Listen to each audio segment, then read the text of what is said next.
Chair of the committee, and I'm chairing today's meeting. The meeting will be broadcast live through our YouTube channel.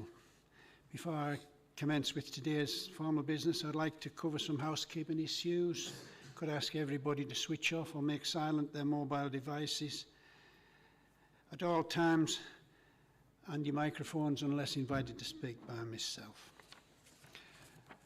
So, at the start, we have a number of officers with us this morning. I will ask them now to introduce themselves, starting with, before we do that, I will just mention to members of the committee, at the end of the meeting, we have a short briefing from the policy team with regards to the NPPF changes. And now we'll move on to Kirsty on my right and introduce themselves, please. Kirsty Charlton, Committee Services. Neil Carter, I'm the solicitor to the committee. Stephen Reid, I'm the planning manager, chap. Claire Teasdale, Principal Planning Officer. Callum Harvey, Senior Planning Officer. Phil Harrison, Highway Development Manager. Stuart Priestley, Ecologist. Thank you. Do we need you to introduce yourself, Tom and Ellie? Yes, can do, Chair. Thomas Bennett, Principal Policy Officer. Ellie Thompson, Policy Officer. Thank you, one and all. Any apologies for absence, Kirsty? Councillors Higgins, Savoury and Wilson. And any substitute members? Councillor Kellett for Councillor Higgins and Councillor Heaviside for Councillor Savoury. Thank you. Any declarations of interest from anyone? Moving on to the minutes of the meeting held on the 10th of January 2025. Can we approve those, please? David, and that's great. Thank you. Now we move on to the applications to be determined. Starting with the former Waydale Works at Eastgate Quarry, which Claire's going to present to us. Thank you. Good morning. This is an application for the development of a pilot lithium processing plant using groundwater abstracted from existing groundwater wells and associated infrastructure. This is a plan of the site showing the location. It's a 6.96 hectare application site, and it's located to the southwest of Eastgate and approximately 4 kilometres west of Stanhope. Wester Hopeburn, as you can see, is some 300 metres to the west, and Brotherley lies beyond. The application site comprises of land north and south of the River Wear, with the greater part of the site being on the north, which includes the western part of the former cement works and access to it off the A689. The Eastgate Cement Works closed in 2002 and was demolished in 2005, and the site hasn't been developed since. To the south of the River Wear, the site includes 2 existing groundwater abstraction wells, one to the east and one to the west of Ludwell Farmhouse, and these are referred to as boreholes 1 and 2, and that's the symbols BH1 and BH2 that you'll be able to see on the plan. Access to the site south of the river would be from the road 674, and that's the yellow road that you can see just sort of along the bottom of the application site. The application site also includes the route of a proposed below-ground pipeline between boreholes 1 and 2 along the C74, which again is the red line that you see that just goes along the C74.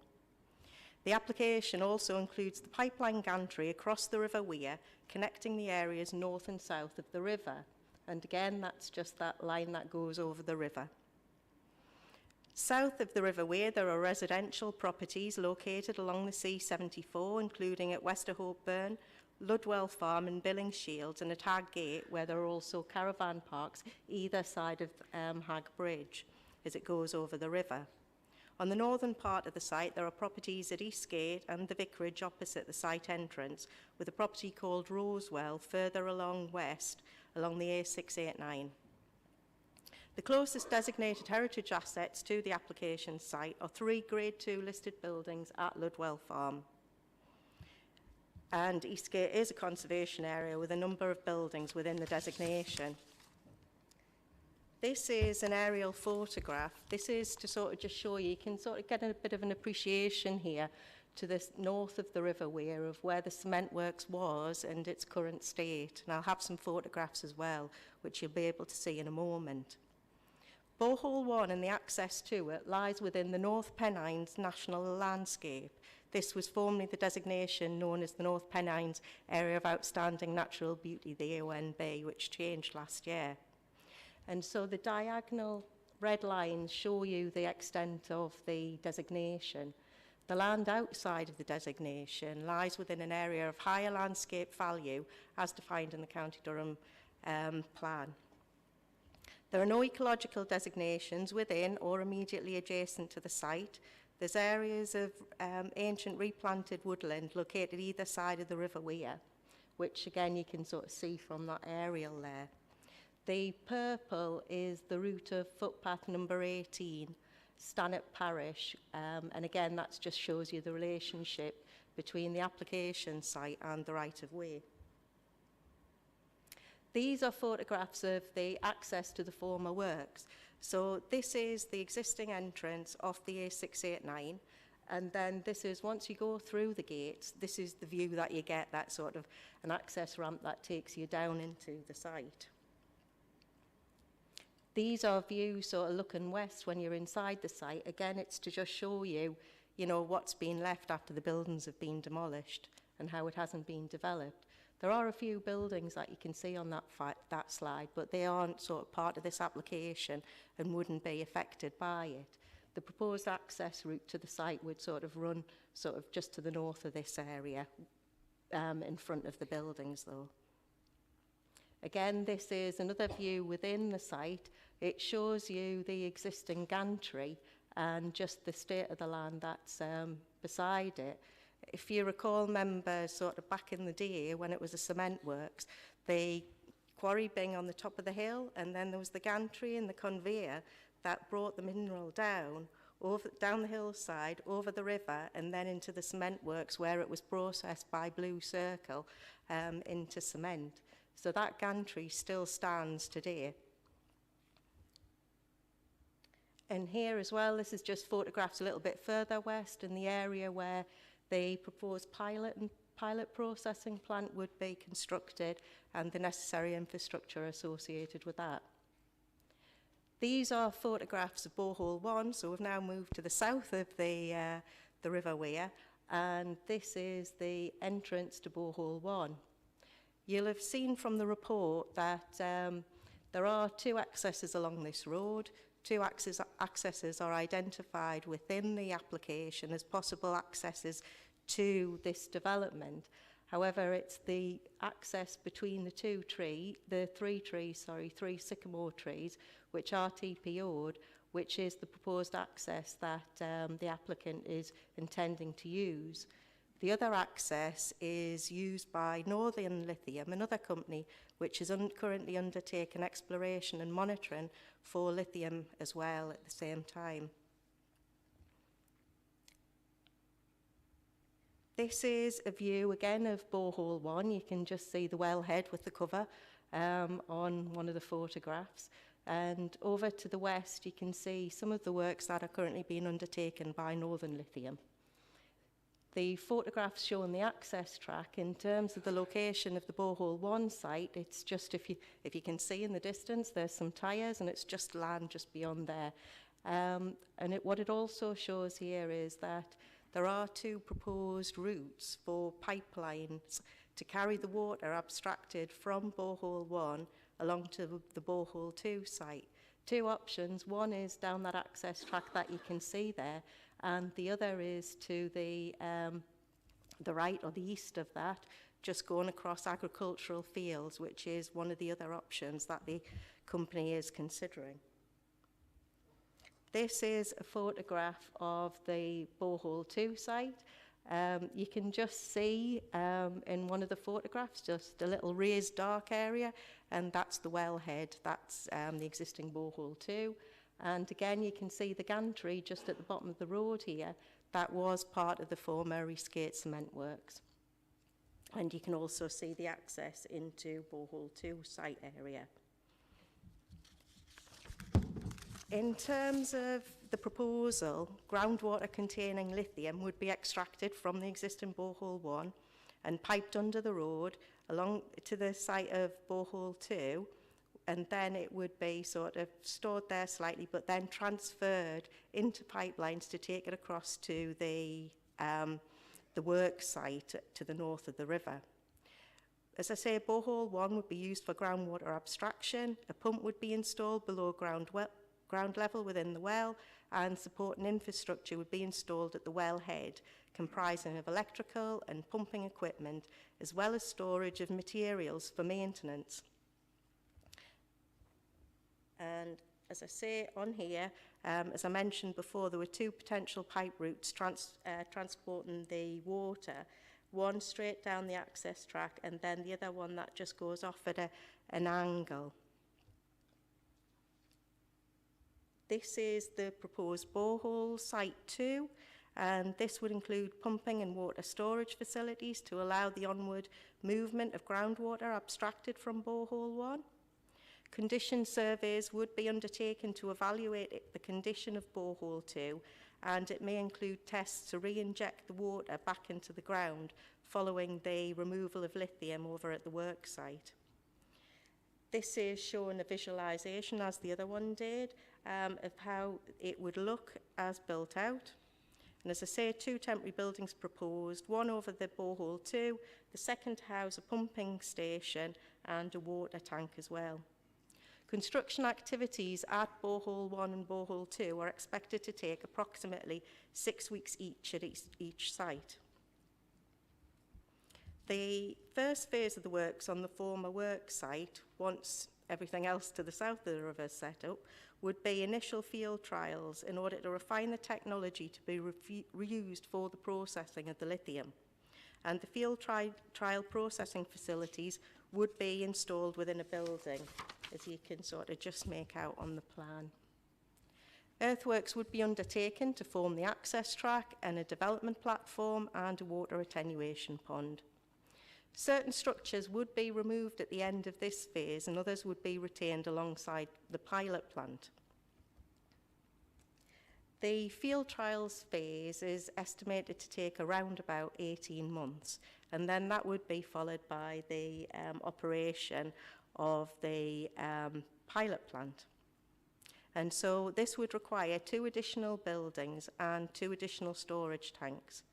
Construction activities for both of these phases, the field trial phase and the pilot plant, would take approximately 6 months each. And here you can see the visualisation of how the pilot plant would look. Fencing, planting and habitat creation are all proposed as well at each of the sites north and south of the river.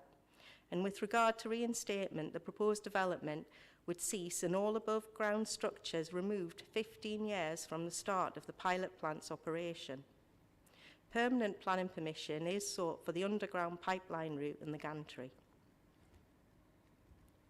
In terms of consultations and representations, these are set out in paragraphs 105 to 145 of the officer report, along with details of the publicity that's been undertaken as part of this planning application. There have been no objections from statutory and internal consultees, subject to conditions where appropriate. In total, we've had 12 representations from members of the public in terms of the application.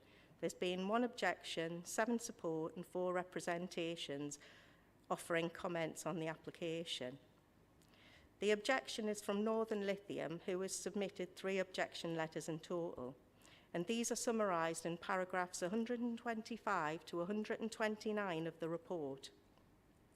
A summary of the issues raised are set out on the slide and include, amongst other matters, proximity to its permitted development and potential impact, lack of consultation, matters of ownership and rights of access. The concerns raised by Northern Lithium have been addressed in the officer report. Nick Popple, the Managing Director of Northern Lithium, wishes to address the Planning Committee, and so he'll be able to detail his concerns directly to you. For the committee's information, this slide shows the relationship between the Northern Lithium site and the current planning application. It was submitted by the applicant seeking to address Northern Lithium's concerns. The Northern Lithium site is outlined in blue and the Weardale Lithium application boundary in red. The dotted green line is one of the options for the proposed underground pipeline, and as I said previously, the other option straight down the access track. The planning permissions granted in respect of Northern Lithium are set out in paragraph 59 of the officer report. Issues of cumulative impact are considered in paragraphs 101 to 104 of the officer's report. I think it's also important as well to highlight paragraph 351 of the officer report, which highlights the views of the Environment Agency when issuing licences to undertake abstraction, because I think although we're dealing with the land use planning matters dealing with there's also a separate licensing regime, which, as I say, is sort of controlled by the Environment Agency, which deals with the water testing that's been taking place up to now by both companies, and also for the abstraction licences that needs to take place. And they have a number of issues that they have to consider as part of that process.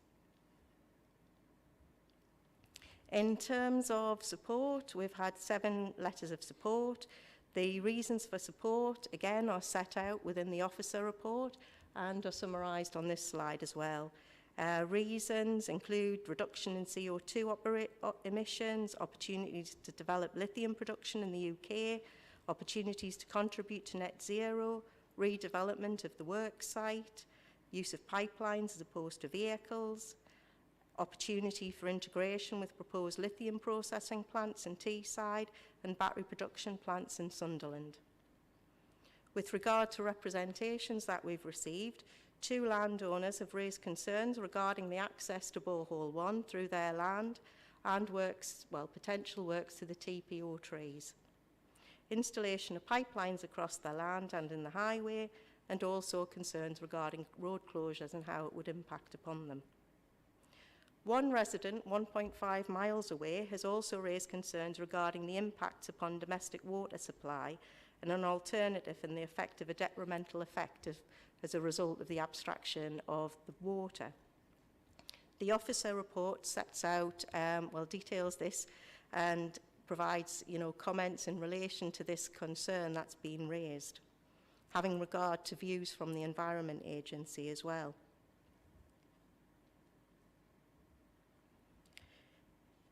In summary, the proposals are for the development of a pilot lithium processing plant, extracting mineral from groundwater abstracted from existing boreholes over a temporary period.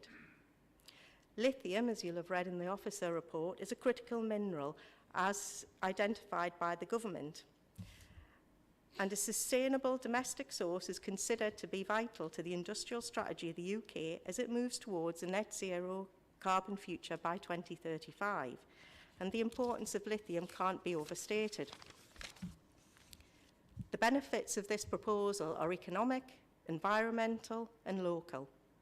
Not only benefit in County Durham through inward investment, if successful, but the region and country as a whole, and the feed into the wider net zero carbon emissions targets being an essential component of clean energy technologies and providing employment. The proposal has been carefully assessed in terms of its location, operation and appearance, and subject to conditions where appropriate, the impacts are considered to be acceptable. Matters that we've considered include residential amenity, biodiversity interests, access and traffic, flooding and drainage and water resources, recreational amenity, cultural heritage, agricultural land quality and use, contamination and stability, coal mining risk and mineral safeguard and cumulative impact and climate change. we've considered a number of matters, as I say, in relation to this. I think it's important to highlight landscape and visual impact and development within the North Pennines National Landscape. Localised temporary harm to the scenic beauty of the national landscape has been identified, but it's considered that this would be of a low magnitude and not considered harmful to the special qualities of the national landscape. You saw on the earlier slide, the area that's within the national landscape is the Borehole 1 area and the access down to it. We consider that the harm would be reduced with mitigation to the national landscape, but in addition, the proposal would also satisfy the exceptional circumstances set out in the NPPF, demonstrating that the development would be in the public interest. Likewise, it's considered that there would be localised temporary harm to the intrinsic character and beauty of the countryside, to the character, quality and distinctiveness of the landscape, and to the special qualities of the area of higher landscape value. This is also considered to be of a low magnitude and with mitigation would not be unacceptable. And again, the benefits of the development in this location are considered to outweigh any harm. The proposal has generated limited public interest, with the objections being received from Northern Lithium and concerns from landowners and a local resident. These have been weighed along with other responses, including those of the statutory consultees, that have raised no overriding objections subject to conditions where appropriate. It's considered that the proposal is broadly in accordance with relevant policies of the County Durham Plan and the County Durham Minerals and Waste Policies and Allocations document and relevant sections of the NPPF. One thing I'd just like to highlight is that should planning permission be granted for this proposal, I would propose that condition 24 is just altered slightly in terms of the wording. This referred to no development above damp course being commenced until precise details of the colours and finishes of all buildings, external plant and machinery, including photovoltaic panels, should be erected in writing with the Mineral Planning Authority and the development be carried out in full accordance with them. The proposal, I'm proposing a change, and this is prior to their installation or erection, because the tank might not necessarily have a damp course. So the new condition would read, prior to their installation or erection, precise details of the materials, colours, finishes and construction details for all buildings, external plant, structures and machinery, including photovoltaic panels, shall be agreed in writing with the Mineral Planning Authority, and the development carried out in accordance with those documents. Those approved details rather. I therefore recommend that the application be approved, subject to the conditions set out in the officer report, with the change of wording as I've just set out to condition 24, and completion of a legal agreement under section 106 of the Town and Country Planning Act 1990 in order to secure monitoring fees associated with the biodiversity net gain as set out in paragraph 301 of the officer report.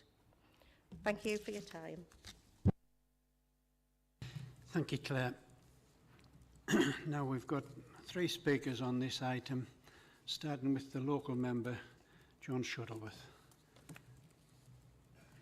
Thanks, Chair. Just for by way of background for the members, the Blue Circle Cement Factory closed on the 9th of August 2002, 23 years ago. I welcome this. It's going to create employment opportunities. And when the cement works shut, 57 families moved out of the valley, 70 children were taken out of the schools, and that took £300,000 out of the education system in Weardale. So anything that happened here has to be good. I'm told there's going to be up to 80 jobs. One thing I do wish is that, going forward, the 2 companies could get together, speak together, and I'm happy to facilitate that if necessary. But I fully support this. It's going to bring jobs to the area.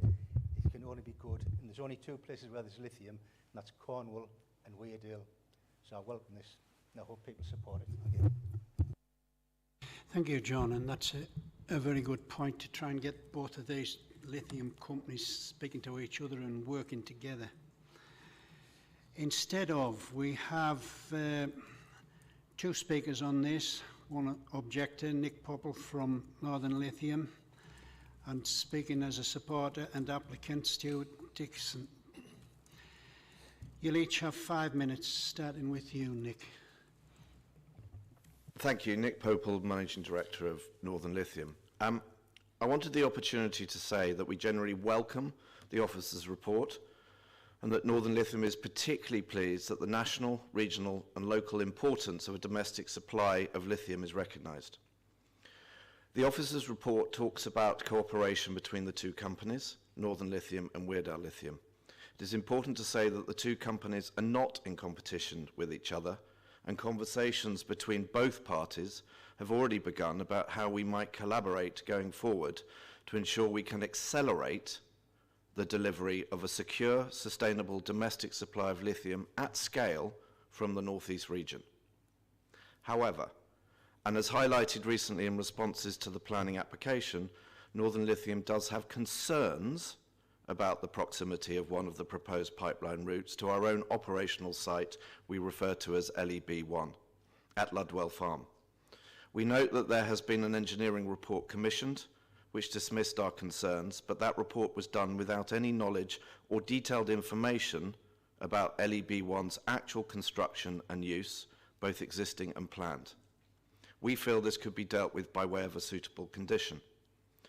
A secondary issue is that the route of the pipelines as shown in the plans bisects an area Northern Lithium already has rights to be on and lay our own pipelines subject to planning, etc. These are the only points we wish to make today, and overall we support the application. That just leaves me to thank the committee for your time listening to me today. Thank you, Nick. Moving on to Stuart Dixon next, please. You'll have 5 minutes. You'll have 5 minutes and Kirsty will let you know when you have a minute remaining.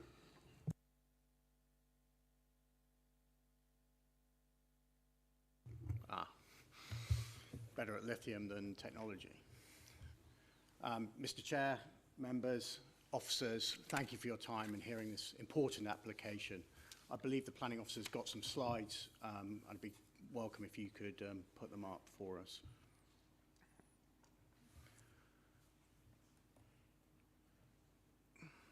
Thank you. Next slide.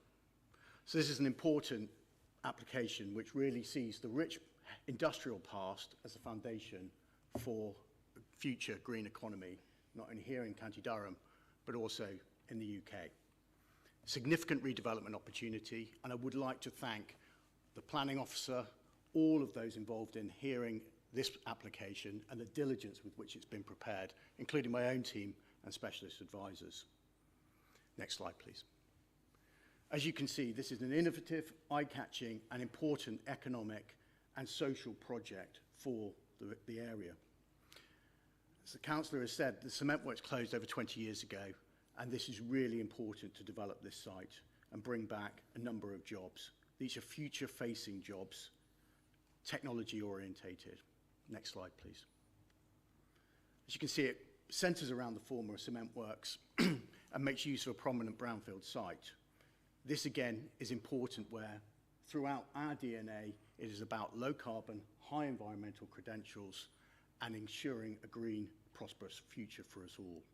Next slide, please. And this is an indication of what we're looking to do in that pilot plant, to show you what's beneath that drawing. And it's a very well thought through project which brings not only inward investment, but some of the most capable technology from around the world. And that is coming to Weirdow.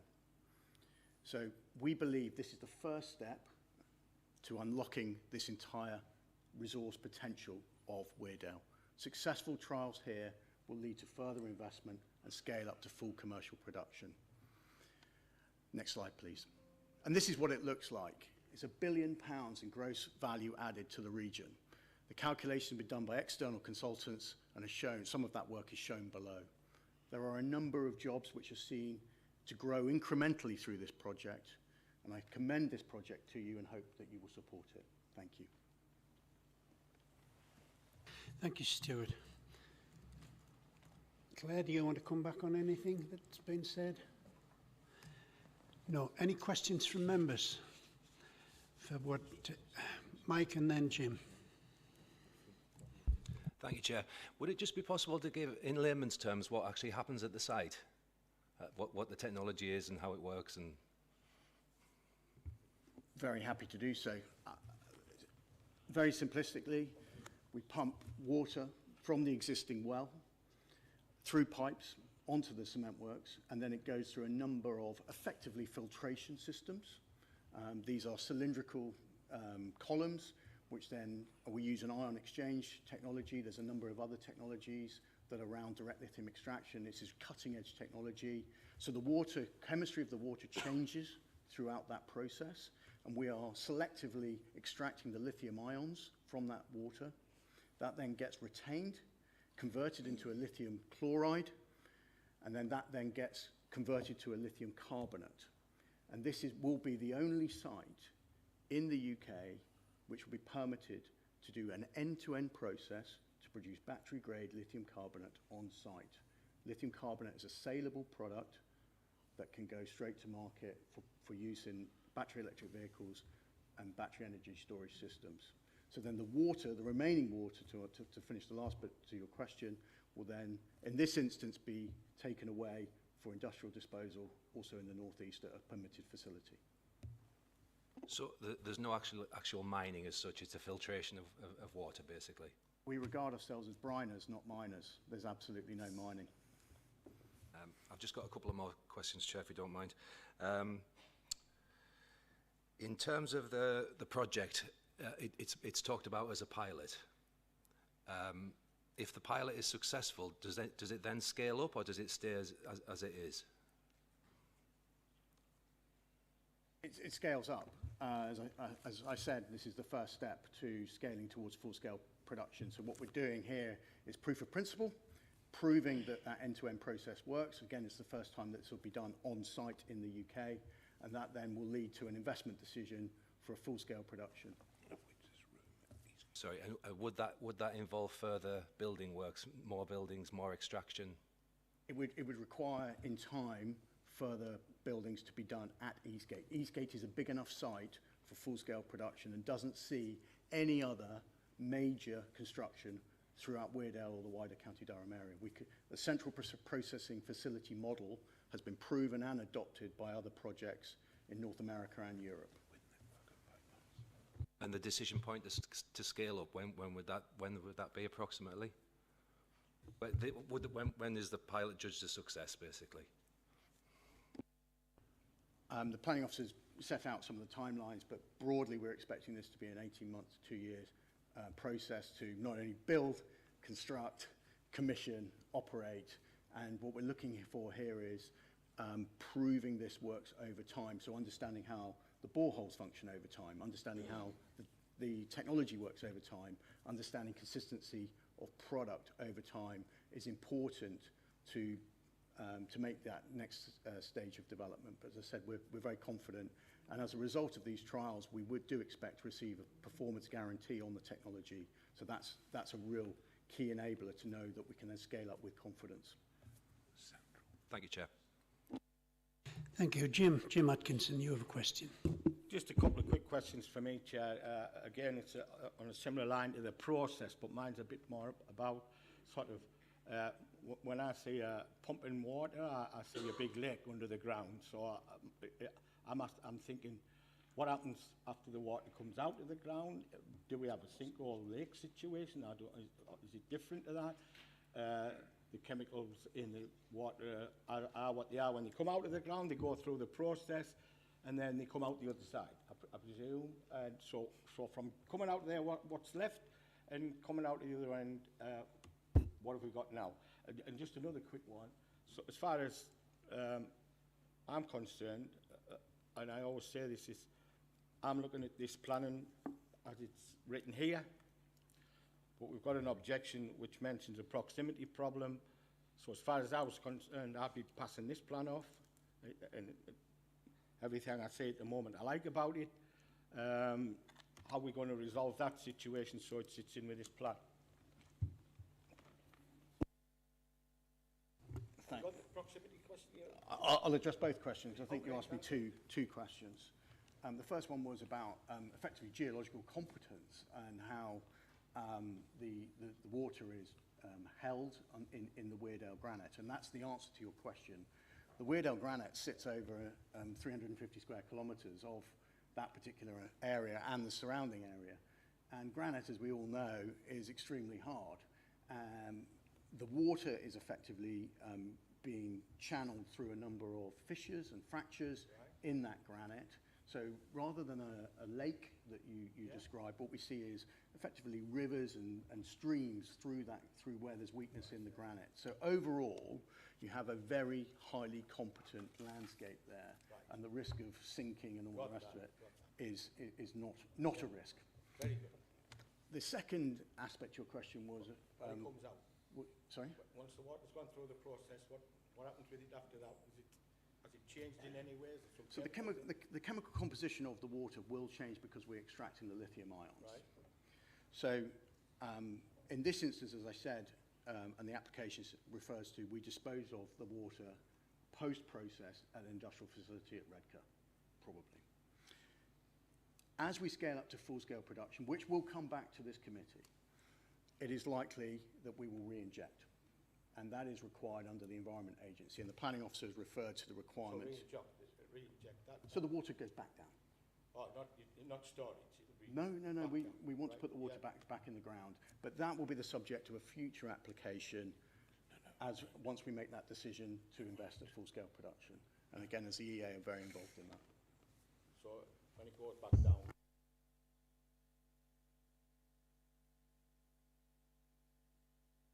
Jim, speak to your microphone, please. I'm sorry, but I thought was he's answered my question. I was just thinking about the proximity thing from the objection.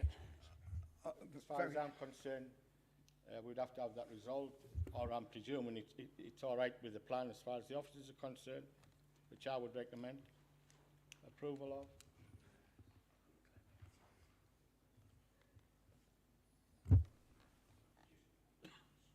Switch your mics off, please. Claire's just going to answer that. Hi, just for clarification, in terms of what they're applying for is the development of the pilot lithium processing plant. And, you know, we're only sort of looking at grant planning permission for that named development. For those named structures, that is what they require for the pilot processing plant. We also have a planning condition which sets a time limit as well as to how long the development is for, and that the buildings, etc., need to be removed from the site. So I think, you know, in terms of time limit, I think we're sort of fine with that. And the report, as you'll have read, also, you know, the application referred to future developments has just been mentioned. But as I say, we are just looking at this stage at present. The other thing that I just wanted to mention is the reference about the pipelines and sort of details of the pipelines that Mr. Pottle referred to.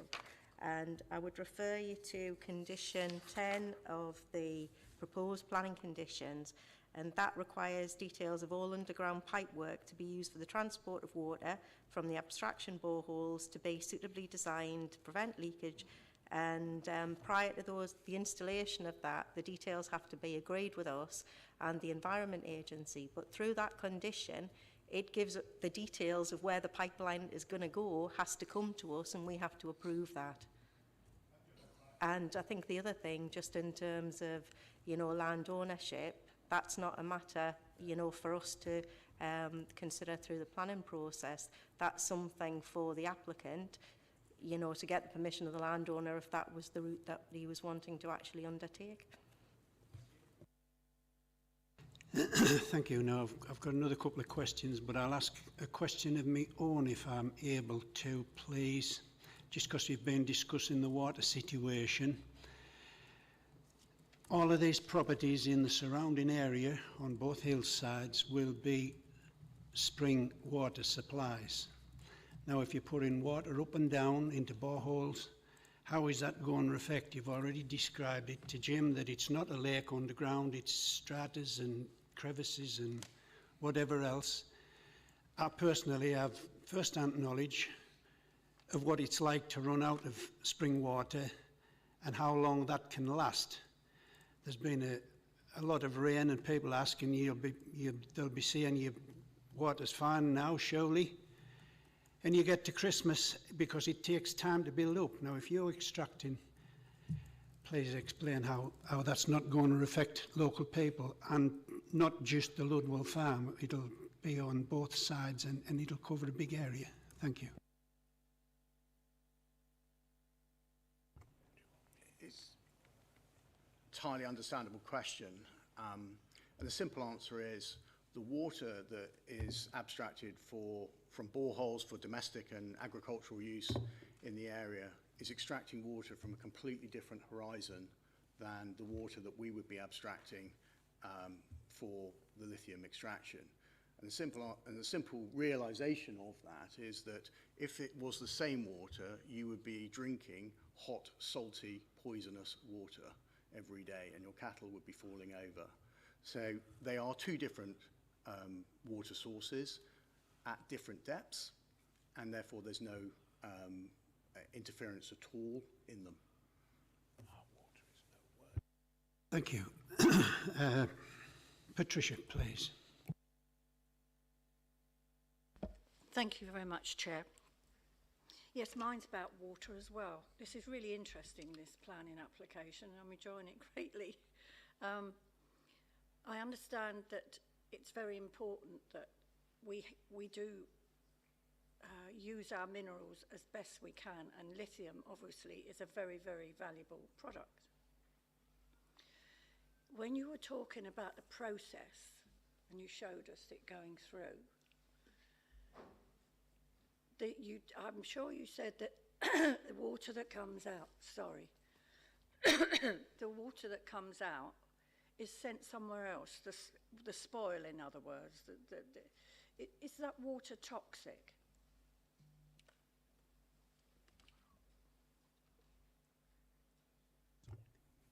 No, is a simple answer. Did you say yes? I said no. No, it's not toxic. The water is salty. Yes. And we have taken the lithium ions out of it, and it does require, as it does in its natural state, very careful handling. As I said to the chair, that the water that we are dealing with at these depths can be harmful to public consumption. You don't drink this water, and therefore we need to dispose of it in a sensible and market standard way, and that is all set up for dealing with in the northeast. So how would they deal with that? How do they deal with that? That's really what I'm trying to ask. There's a number of, I mean, this is a different business than our own, yes, to be honest. So I can't answer for them. But what I can tell you is that there is a safe and proven method to deal with this water, not only in the short term, but in the longer term as well. So all those safeguarding aspects are in place. Yeah, okay, thank you.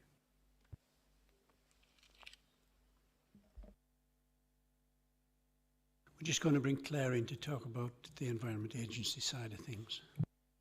It was just to highlight within the officer report, in response to the issue which was raised by, the Harlow resident that was concerned about their water supply, the paragraphs 354 to 357 within your report set out, in terms of the impact or no impact that it was considered that would have.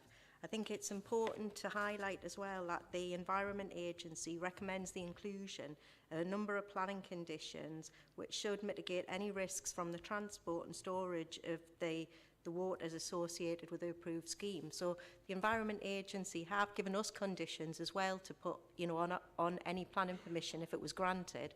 But then equally, there is also, again, in paragraph 351 of your report, it sets out the licensing regime that the development would also be subject to. Thanks for that, Claire. David, we've got round to you. David Boyes, please. Thanks, Chair. David Boyes, Councillor for Easington Division. When I was reading this report at the weekend, I was expecting to be a big, sort of standoff between the two companies.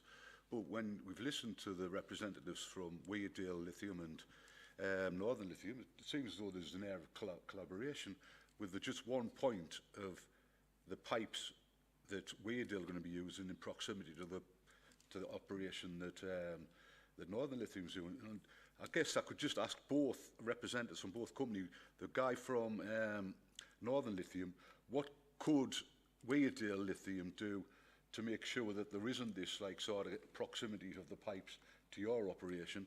And from the representative from Weardale Lithium, is there anything they could do to mitigate the operation of Northern Lithium? Because that just seems to me the only objection that we've got between the two companies. Can I ask the guy from Northern Lithium first? Sure, and thank you for the question. In its simplest way, it's about both companies talking together through this process in terms of where our operations are within that area of Ludwell Farm. And I think, as we said, our suggestion is that this could be dealt with by way of a suitable condition, that the route of the pipeline chosen isn't going to affect what we have plans, what we're currently doing and what our plans are in the area of our LEB 01 operational borehole.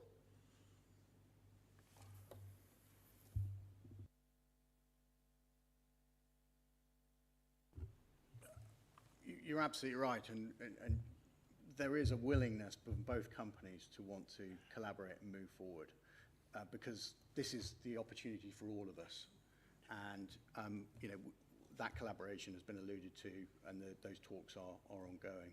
As far as we're concerned, you know, we have taken a very diligent approach, an engineering approach. We don't believe there's any conflict on the proposed pipeline, and you know, we stand by also the condition. I note the condition that the planning officers referred to that about the pipeline, so we would adhere in full to that. Thank you, one and all. Michael, you have another question. Just a couple of follow-up questions. In terms of the removal of the water to Redcar in this phase, roughly how many lorries would that represent?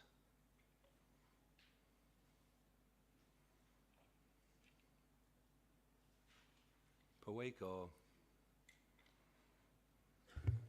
I'm trying to remember over hundreds of pages of detail, and if I recall, and I don't want to mislead anybody, it's something like 8 lorries a week. And in terms of the 2 sycamore trees, is there the 2 sycamore trees that are proposing to be taken down? My understanding from the presentation was that there's an entrance for Weardale Lithium quite close to that.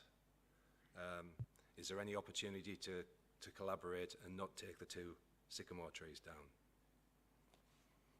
There isn't a proposal to take those sycamore trees down. I must have misunderstood that. I thought there was 2 sycamore trees being taken down. They effectively act as the sentries to our entrance, and we plan to go between them and leave them as they are. Great.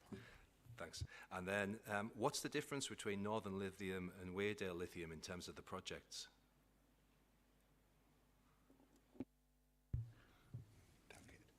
Two separate companies, probably with a broadly similar ambition of extracting lithium from the groundwaters in the area. The 2 companies can quite easily coexist, cohabit, and the 2 companies can quite easily collaborate. We have a very clear model about what we want to do, making use of the Eastgate site, using pipelines, low visual impact, no need for traffic, and no need for any building over the AONB or National Landscape as it is now. So that's us. It's for Nick and Northern to talk about what they may or may not want to do. I'm not here to do a compare and contrast between the businesses. From Northern Lithium standpoint, is yours a similar type of business where you're looking to pilot and then scale up? Thank you for the question. I think, as Stuart has said, we're very similar businesses.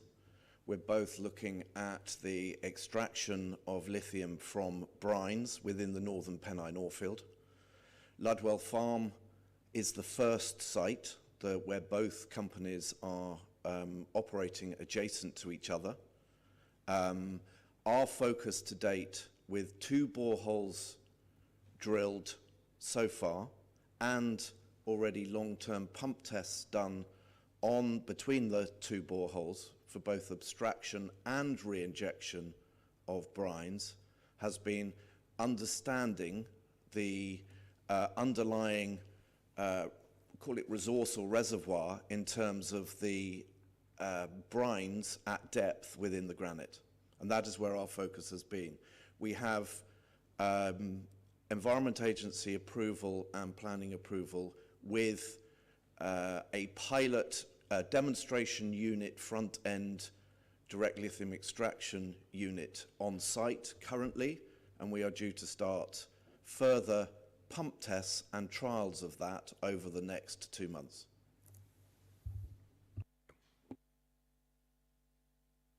Thank you. Jonathan Elmer, you have a question, please. Thank you, Chair. Again, this is a question to actually a representative from either company, because I guess it relates to both of you, and it's about scalability.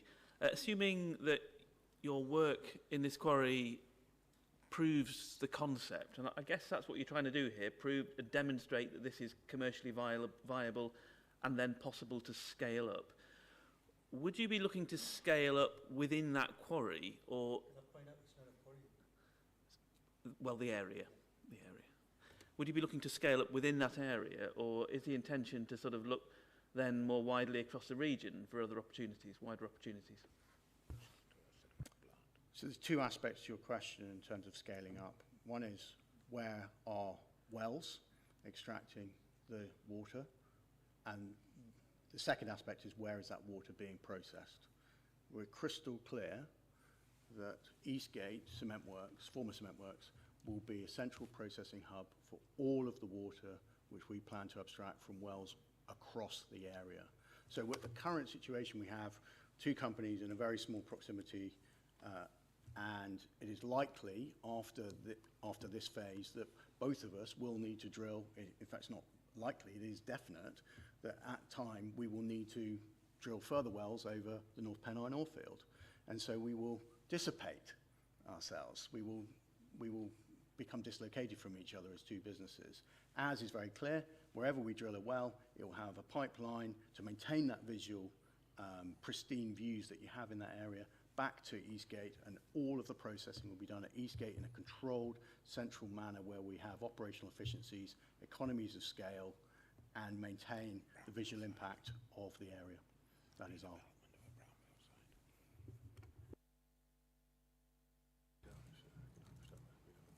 Okay. You. Stephen's going to have a word. Thank you, Chair. Just a couple of points, if I may, on some of the questions to date. The first one, I think there's been a few questions about the scalability point. I think probably just to reflect on something that Claire said earlier, Chair, that if the trial pumping is successful and we do end up with a bigger and bolder concept in months or years to come, then just to be clear, that will be another planning application for another day. And secondly, again, just quickly, Chair, the questions that have come from members about can both parties work together. So I think they're entirely meritable and logical questions to make. But again, if I just really reflect on, I think, the point that Claire made earlier, that in planning law terms, and again, as sure as members are aware, for many planning applications we've had over years, whether it's to do with supermarkets or different housing companies, it's not the purpose of the planning system to look to impose planning conditions that might prevent competition or control private law matters. So again, I understand the common sense reason and the merit of asking both parties how and why they will work together. But I think when push comes to shove, and I'm sure Neil will be happy to comment on this as well, we do have to restrict our considerations to the planning merits of the scheme before us today. Thank you, Chair. Neil's going to comment. Thank you, Chair. I think this relates specifically to the comments that were made by the representative from Northern Lithium about the proximity of the proposed pipeline by Weardale Lithium subjective of this application. I mean, I think there's broadly 2 points to be made about that. I know it's largely already been covered through the question session. There is a proposed condition so that the planning authority would retain control over the exact location of that. It's not known at the moment what the exact location is going to be, so that's for future detail to be submitted. The other point to be made is, insofar as there were to be any infringement of property ownership or property rights or mineral exploration or exploitation rights, that's a private law matter. It's not for the planning system to address. So that's not something that you can afford weight to. Thank you for that, Neil. If we have no further questions, is this for a question? For the debate. We'll now open up the debate. Craig, you can go first. Thank you. Sorry, Chair, I was too eager with the hand and it put you off your... Anyway, Craig Martin, Councillor for North Lodge and Chester Street. Yeah, I think as a committee we've kind of gone off topic a bit too much. Well, not off topic, but off the purpose of what our job here is to do. And to reiterate what the solicitor and the planning officer has said, is that we're here to look at this application as it stands right now and look at what they're doing right now in front of us and what they're applying for and make a decision based on that. If I was Northern Lithian, I'd probably be raising my eyebrows as well, but it's not our job in this committee to deal with inter-company, inter-organisation issues. So, broadly speaking, when I first saw this application, my biggest concern is whenever anybody talks about Weardale, Teesdale, is the pure beauty of this landscape and what are we going to do to harm that and stuff like that. But anybody that goes up and enjoys the countryside of Weardale, whenever I drive past Eastgate and it just, that former cement works is an absolute blot on the landscape. It is just a barren, concrete kind of desert that looks absolutely horrible. So in my eyes, any kind of redevelopment of that site to put it either back into use or to make it look better is a massive tick in my book. And also, when we bring in planning rules and regulations, we have to be, as a committee, be very supportive of any kind of mineral extraction, anything that supports the wider economy in terms of these sort of things. So, Chair, it's a very easy decision from my part, having listened to the debate, is that I would like to propose that we support the planning officer's decision to approve this application. Are you moving that, Craig? Yes, I am moving that. Okay, just to be sure. Jim, you next, please. Yeah, I think I alluded to the process at the very beginning when I mentioned that I always like to stick to the plan in front of me. In terms of objections, when I'm looking at a plan, usually you get a lot of information from the objections. We haven't got any objections. We did have the one objections that we feel as though it has been dealt with, but wasn't really for us as far as this plan's concerned and our process. So with that in mind, with the lack of objections and the local members coming in speaking on behalf of the project as well, which is very important because we do know him very well and he knows the area and the process very well. The economic benefits, there's already a process going on which is close by, which is part. So we know that the situation is going to work, and as well, several people have said now that we think these guys can work together. That'll be a lesser part of the problem, and I'd be happy to second the recommendations. I have my hand up in front of him. Thank you, Jim. Jonathan, you're next, please. Thank you, Chair. Also, I think it's really laudable that money's being invested in analysis of a pilot which will hopefully result in really the growth of a new industry in the region. It's a really important industry as well. It actually presents the opportunity for the UK to develop its own domestic capacity for lithium and obviously then be less reliant on and dependent on foreign sources and foreign markets. Great to hear that it's potentially scalable. I'm really pleased to see that due diligence has been conducted in relation to impact on the landscape and ecology and other matters, also consideration in relation to the disposal of the wastewater. I hope it's successful and I'm very, very happy to support this application. Thank you. Alan Bell, thank you. Yeah, thank you very much, Chair. Yeah, that was a really good debate and the questions to the applicant, and it was quite an education to hear. The site itself I'm very familiar with, and for all the time it's stood empty, I've actually sort of passed that on a regular basis. And as John, as the local member says, you know, like sort of to to bring the jobs into the area, what the Weardale lost when the cement works moved out, and having waited all these times, it's long overdue. At the end of the day, you know, Weardale is like the jewel in the crown of County Durham, and, you know, to put in a sustainable business into there and something like world-leading technology as we've got today, credit to, you know, to the officers and to the planning team for bringing this, you know, to this committee with their approval, and no hesitation in supporting this application. Thank you, Chair. Thank you, Alan. I would just dispute that Weardale is the jewel in the crown.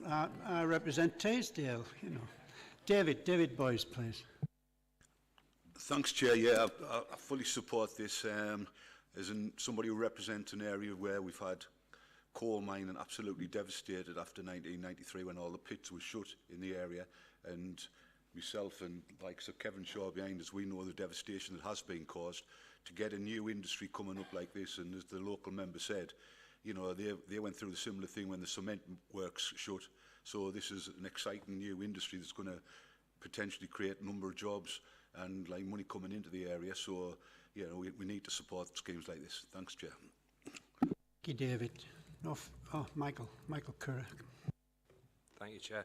Yes, I'm in support of the application. I just wanted to make the point that I have learnt a lot this morning, so thanks very much for the answers. I think it's important that members are allowed to ask broader questions, because then you get follow-up questions from people that, in your area that you can then answer in a little bit more, with a few more specifics. I cycle quite a lot on the back lane, the B Road, and it's a really nice road. There are some industrial relics, you might call them industrial heritage, or you might call them rusty things. So it's kind of it's a bit of a mix, that road, and I think the actual facility seems to me like a set of kind of large, very neat farm buildings. So for someone who loves that part of the world, I've certainly got no objections. So I wish you every success, both companies. Thank you. Thank you, Mike. No further comment from anyone? Well, then we've got a mover and a seconder in favour of approval. All those in favour? That's unanimous. Thank you very much. We'll now move on to item 5B.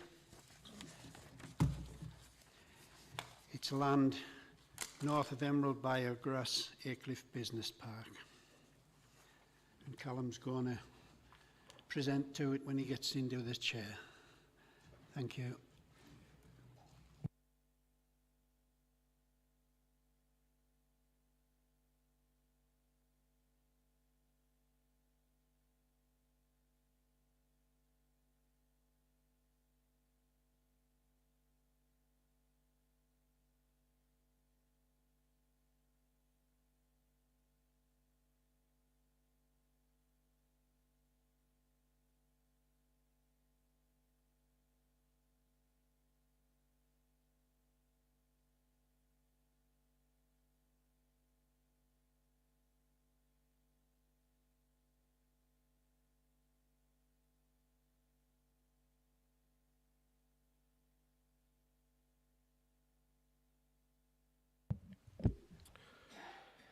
Right, thank you, Chair. So the next application on the agenda is for engineering and associated works to form an enclosed area in association with a storage use at land north of Emerald Biogas on the Aycliffe Business Park in Newton Aycliffe. So just before getting into the main presentation, I have a couple of updates to the recommended conditions. So following the publication of the officer report, officers have discussed the wording of conditions 5 and 13 with the applicant. We have since agreed that condition 5 be amended to only require the replacement of 3 individual trees within the site rather than all of them. These individual trees being T1, T2 and T3 as identified in the submitted tree report. So condition 5 has been updated to clearly state this with the amended wording shown in bold and underlined on the screens. Next update is regarding condition 13. The applicant has requested that the 3 metre height restriction only applies to storage containers rather than as a blanket restriction in case the operator of the site wished to store large machinery or vehicles within the site. Officers agree that a blanket 3-metre height restriction is not necessary in this location, given the dense tree belts to the east and west and the industrial buildings to the north and south. Condition 13 has therefore been updated to only restrict the height of the containers as shown on the screens. So just getting into the main presentation. So this slide shows the site location in the context of Newton Aycliffe. And the next slide shows the extent of the site. So we've got industrial buildings to the north and south and the tree belts to the east and west. Next slide shows a approved site plan from 2013 for industrial and warehouse buildings on this site. So the current site is the one shown in colour at the northern end. That approval was for a range of buildings with green roofs, soft landscaping and the creation of pond/swamp features. So the next slide shows the previously proposed site plan when this application was previously brought before members back in October. So members may recall that this application was recommended for refusal by officers at the time due to a lack of required information in relation to ecology, trees and drainage. Members had decided to defer determination of the application so that officers could discuss the issues further with the applicant. Officers subsequently met with the applicant's representatives to discuss the outstanding concerns, and further details were submitted in December for officers to consider. So as part of the updated pack of information was this amended site plan, which shows the creation of an on-site habitat at the eastern end of the site to mitigate the impact on the identified priority species. The site plan also shows an area at the northeastern corner where the required replacement trees will be located. So when viewing the two site plans side by side, the amendments have led to a reduction in proposed hard standing within the site, as shown on the screens. So just flick between the two, you'll see there's a reduction along the eastern edge there. So the next slide shows a section of the eastern end of the site. So on the left, we have the extent of the proposed hard standing area, enclosed by a 2-metre high fence. We then have a relatively flat open area to be used as the on-site habitat for the identified priority species. We then have landscape mounds measuring up to 3 metres in height, with the existing footpath and tree belt on the right-hand side. Just to quickly flick through the site photos, Chair. So this is a view of the site from the highway to the north, looking south. This is a view of the eastern end of the site, again looking south.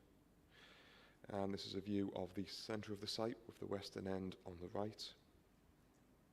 And this is a view of the eastern edge of the site. So we've got the existing footpath on the left, and the proposed mounds would be located in the space shown on the right. And this is a photograph of the northeastern corner of the site. So the replacement tree planting would be located in this area. So following receipt of the updated information back in December, the ecology and drainage officers have not raised any concerns. We've also not received objections from other consultees. Conditions have been recommended by the Highways, Environmental Health and Ecology officers. The ecology officer also recommends that a habitat management and monitoring plan over a 30-year period be secured through a legal agreement. No concerns have been raised by the Town Council. In respect of public consultation, letters were sent to 98 neighbouring premises. We also displayed site notices, and a press notice was published in the Northern Echo. So following all of that public consultation, we haven't received any representations from the public.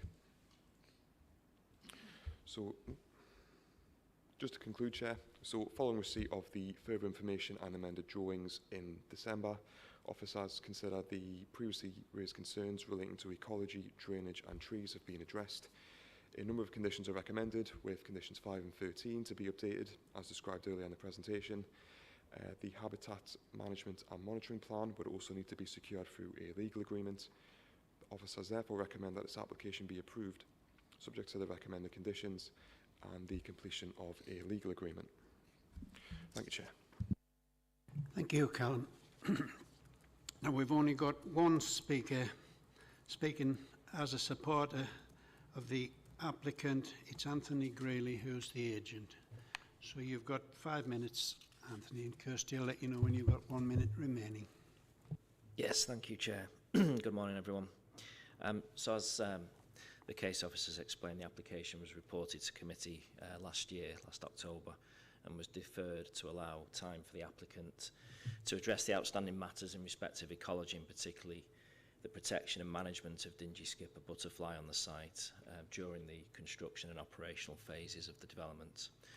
So after the committee, the applicant's ecology advisors, INCA, met with the council's ecology team and have come up with an appropriate strategy for managing the dingy skipper. And alongside this, as explained, the applicant has amended the proposal to reduce the area of development so that more land is retained in its existing state to help support the butterflies. Conditions have now been agreed between the applicant, their ecologists and the council's ecologist, and the conditions will ensure further details are provided for the protection of the existing habitat areas during the construction period and for the creation of new areas suitable for the dingy skipper butterfly. The scheme will deliver significant benefits through bringing into economic use a long-standing vacant, undeveloped site that is set within an established industrial location. The proposed storage use class B8 is in accordance with the site's employment use allocation, which is a long-standing allocation that's been carried forwards from the 1996 Sedgefield local plan. The site was previously allocated as a local wildlife site, but it has been removed partly in response to the southern half of the site being developed previously for the Emerald Biogas facility. There is therefore a clear policy presumption in favour of the employment use proposed. Open storage facilities, they provide space for businesses requiring outdoor storage of goods, equipment, materials and machinery.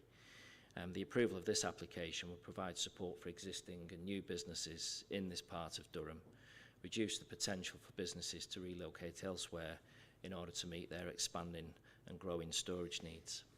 Thank you. Thank you very much.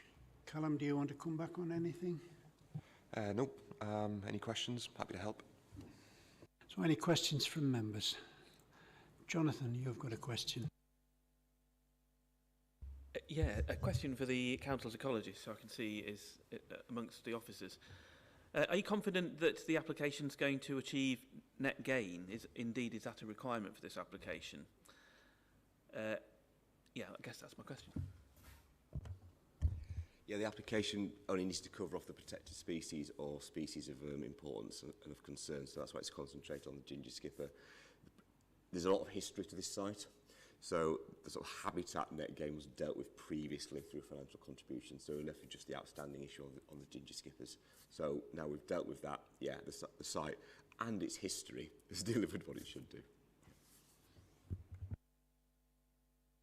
Thank you. Any further questions? No? That's great. Then we can open the item up to debate. Alan and then Jim, please. Thank you, Chair. Yeah, just going back to the application when it came in October, you know, it's a great piece of work and well done to Callum and also to the applicant and agent for getting together around the table and bringing it back and having everything resolved. Because like in October, it was a shame for to refuse the application when it was so near, but yes, so far. So great work, everybody, and I'm happy to move approval on this application. Thank you, Chair. Thanks for that, Alan. Jim. I just wanted to point out that I was in favour of this the last time, and for exactly the same reasons. I'm in favour of it again, and I'll second the proposal to go with. Thank you. Just remind me, Jim, is this in your particular part of Aycliffe or not?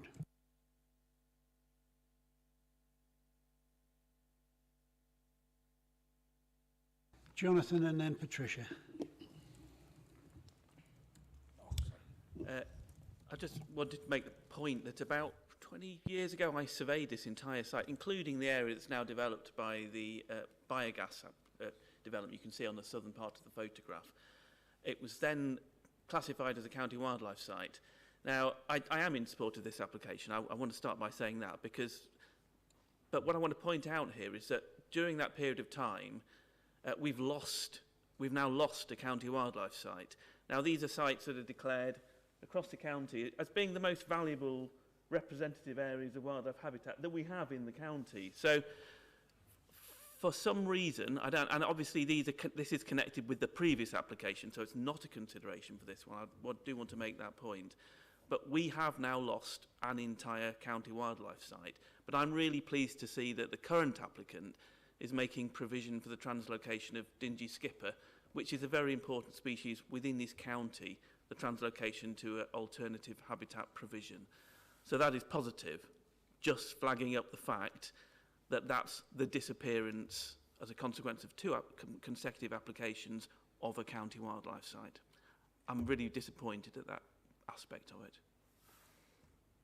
Thank you, Jonathan. Patricia.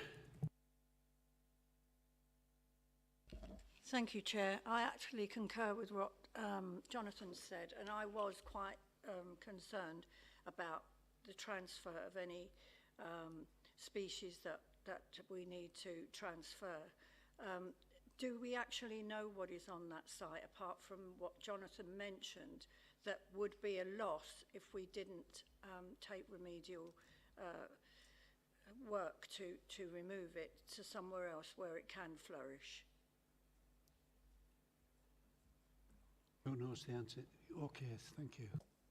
Yeah, the issue is the dingy skippers on this site, and they are being retained on site, so they're retaining the core habitat within that area where the dingy skippers are. They prefer a certain sort of type of habitat, and that's been retained, and they're extending that typology of habitat further out, so they're actually technically increasing the amount of habitat that's available. And there's also provision, should that not be successful in the early years, because stochastic factors can occur, there's provision to sort of translocate individuals in from another site into this site to bolster the population. So it's working on the principle of retaining what we've already got and expanding upon that. So the principles are sound. All we need now through the legal agreement is the devil in the detail and just the monitoring, but we're comfortable that the principles are sound, the design, what we've seen to date gives us the confidence that, yeah, it should be successful. Yeah, I take on board exactly what Jonathan said. I do support this application, but we do have to look after our sites that are designated as wildlife sites and these sort of areas, and you do have to wonder how this happens really, but as it's right near already industrial units, then I would support this application. Thank you for that, Patricia. Knock your mic off, please. Any further comment for the debate? No? Well, we've got a mover and a second for approval of this. Can I have a show of hands, all those in favour, please? Once again, that's unanimous. Thank you, everyone. Now that concludes today's meeting. Thank you for your attendance. And I wish we'd stuff, lads.